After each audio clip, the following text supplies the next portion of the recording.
사랑하는 행복한 교회 성도 여러분, 이 영상을 보시는 하나님 나라의 귀한 자녀 여러분, 오늘은 2022년 11월 23일 수요일입니다.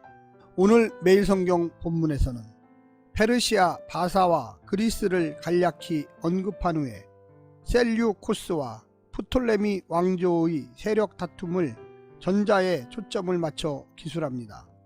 두 왕조의 거듭된 갈등과 대립은 두 강대국 사이에 위치한 유다의 생존에 치명적 영향을 미쳤습니다. 그러나 유다에 관해서는 단편적으로만 언급됩니다. 하나님께서는 그분 백성의 운명에 아무 관심이 없으신 것처럼 보이지만 오히려 단편적 언급은 유다의 운명이 하나님에 의해서만 결정됨을 보여주고 있습니다. 오늘 본문을 나누어 보겠습니다.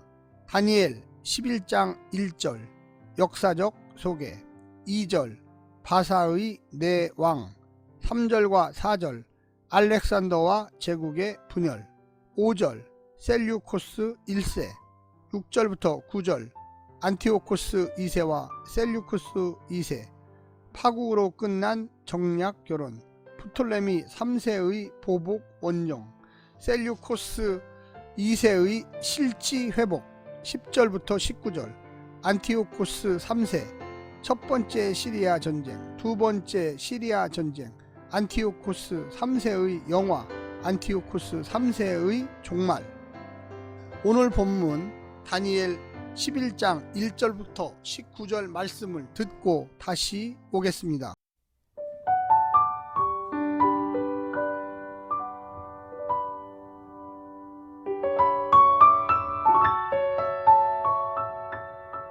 다니엘 11장. 내가 또 메대 사람 다리오 원년에 일어나 그를 도와서 그를 강하게 한 일이 있었느니라. 이제 내가 참된 것을 내게 보이리라. 보라, 바사에서 또 새 왕들이 일어날 것이요 그 후에 넷째는 그들보다 심히 부요할 것이며 그가 그 부요함으로 강하여진 후에는 모든 사람을 충동하여 헬라 왕국을 칠 것이며 장차 한 능력 있는 왕이 일어나서 큰 권세로 다스리며 자기 마음대로 행하리라. 그러나 그가 강성할 때에 그의 나라가 갈라져 천하 사방에 나누일 것이나 그의 자손에게로 돌아가지도 아니할 것이요 또 자기가 주장하던 권세대로도 되지 아니하리니 이는 그 나라가 뽑혀서 그 외에 다른 사람들에게로 돌아갈 것임이라. 남방의 왕은 강할 것이나 그 군주들 중 하나는 그보다 강하여 권세를 떨치리니 그의 권세가 심히 클 것이요 몇 해 후에 그들이 서로 단합하리니 곧 남방왕의 딸이 북방왕에게 가서 화친하리라. 그러나 그 공주의 힘이 쇠하고 그 왕은 서지도 못하며 권세가 없어질 뿐 아니라 그 공주와 그를 데리고 온 자와 그를 낳은 자와 그때 도와주던 자가 다 버림을 당하리라. 그러나 그 공주의 본 족속에게서 난 자 중에 한 사람이 왕위를 이어 권세를 받아 북방왕의 군대를 치러 와서 그의 성에 들어가서 그들을 쳐서 이기고 그 신들과 부어 만든 우상들과 은과 금의 아름다운 그릇들은 다 노략하여 애굽으로 가져갈 것이요 몇 해 동안은 그가 북방왕을 치지 아니하리라. 북방왕이 남방왕의 왕국으로 쳐들어갈 것이나 자기 본국으로 물러가리라. 그러나 그의 아들들이 전쟁을 준비하고 심히 많은 군대를 모아서 물이 넘침같이 나아올 것이며 그가 또 와서 남방왕의 견고한 성까지 칠 것이요 남방왕은 크게 노하여 나와서 북방왕과 싸울 것이라. 북방왕이 큰 무리를 일으킬 것이나 그 무리는 그의 손에 넘겨준 바 되리라. 그가 큰 무리를 사로잡은 후에 그의 마음이 스스로 높아져서 수만 명을 엎드러뜨릴 것이나 그 세력은 더하지 못할 것이요 북방왕은 돌아가서 다시 군대를 전보다 더 많이 준비하였다가 몇 대 곧 몇 해 후에 대군과 많은 물건을 거느리고 오리라. 그때 여러 사람이 일어나서 남방왕을 칠 것이요 내 백성 중에도 포악한 자가 스스로 높아져서 환상을 이루려 할 것이나 그들이 도리어 걸려 넘어지리라. 이에 북방왕은 와서 토성을 쌓고 견고한 성읍을 점령할 것이요 남방 군대는 그를 당할 수 없으며 또 그가 택한 군대라도 그를 당할 힘이 없을 것이므로 오직 와서 치는 자가 자기 마음대로 행하리니 그를 당할 사람이 없겠고 그는 영화로운 땅에 설 것이요 그의 손에는 멸망이 있으리라.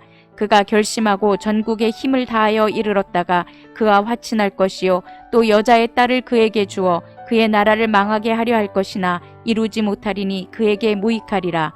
그 후에 그가 그의 얼굴을 바닷가로 돌려 많이 점령할 것이나 한 장군이 나타나 그의 정복을 그치게 하고 그 수치를 그에게로 돌릴 것이므로 그가 드디어 그 얼굴을 돌려 자기 땅 산성들로 향할 것이나 거쳐 넘어지고 다시는 보이지 아니하리라.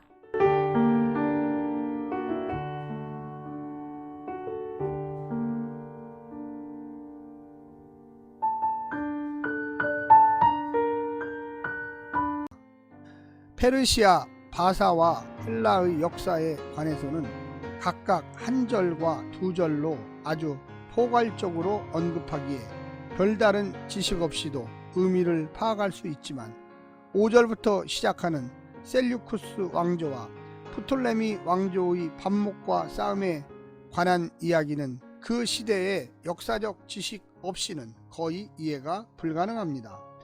5절은 셀류쿠스가 권력투쟁에서 살아남아 그의 왕조를 세운 과정을 압축해 보여주고 6절과 9절은 안티오쿠스 2세와 프톨레미 2세가 추진한 정략 결항과 그로 인해 발생한 소위 라우디케 전쟁과 그 결과를 구체적으로 기술합니다.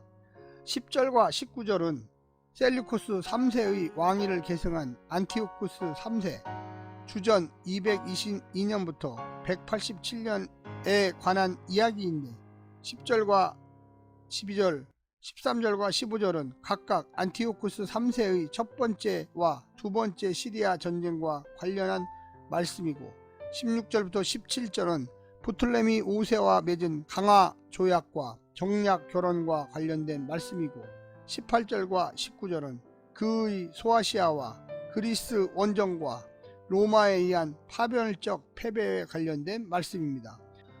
오늘 본문을 세 부분으로 나누어 자세히 설명드리겠습니다. 첫 번째, 역사의 진행과 하나님의 주권.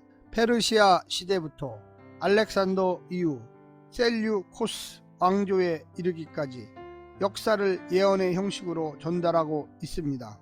이 본문은 단순히 일어난 일을 말하고 있지는 않습니다. 일어난 일을 통하여 진리를 말하며 하나님의 주권과 세상 다스리심을 말하고 있습니다.